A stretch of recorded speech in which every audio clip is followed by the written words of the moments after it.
Hello mga awesomes! For today's video ay sasagot po ulit tayo ng isang question. Actually matagal na to, ngayon lang ako nagkaroon ng time na sagutin. Ang question po niya, paano raw po natuto si Abe na magkwento? Example doon po ay yung mga nangyari sa kanya sa school. So disclaimer lang po ulit, hindi po ako SPED teacher, hindi po ako doktor, hindi po ako therapist, magandang nanay lang po ako ni Abe. So ganito po kasi siya, hindi po siya overnight success pagdating po sa pakikipag-convo. At dapat po talaga sa bawat skills na tinuturo natin sa mga anak, nag-i-start po tayo sa basic. So since si A po ay non-verbal, nag-start po kami doon sa picture exchange communication device o yung PECS na tinatawag. So yun po yung sinimula namin, visual schedules, para lang magkaroon kami ng communication. Mga pictures po kasi wala siyang words.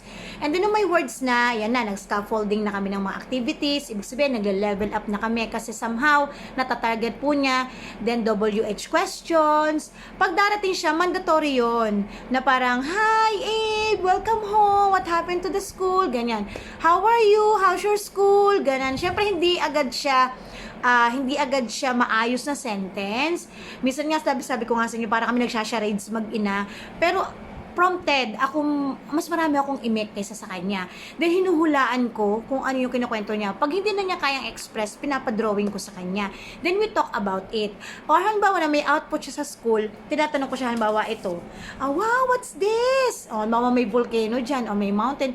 What's this? O, di what? Kasi mas madaling sagutin yung what. Tapos, saka na yung ibang questions. Then, pag hindi niya kayang express, ako yung nagsasabi. Sasahayaan ko lang siya mag-supply ng ibang words na alam niya. Then, ganun po, dire-diretso na. Alam niyo, nag-iisang struggle ko kay Abe, hindi siya makatanda ng names ng classmates niya. Ang natatandaan lang niya kung sino yung malimit niyang katabi, pero ngayon naman po ay hindi na.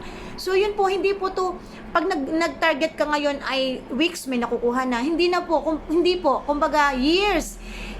Ilang years din po bago namin to na-achieve, at saka hindi po kayo mo nag-uusap na po kami. Kaya hindi kayo mo nag-uusap na po kami, sa lahat po ng topics na pwede namin pag-usapan, nagkakabatuhan po kami ng magandang conversation.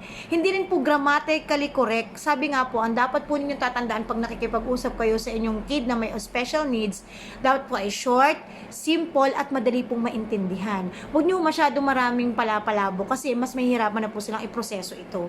So, dapat po ay dahan-dahan lamang hanggang sa maunawaan po nila, at simpleng salita lamang po ang ating gagamitin. So, yun lamang po, wag po kayong magmadali.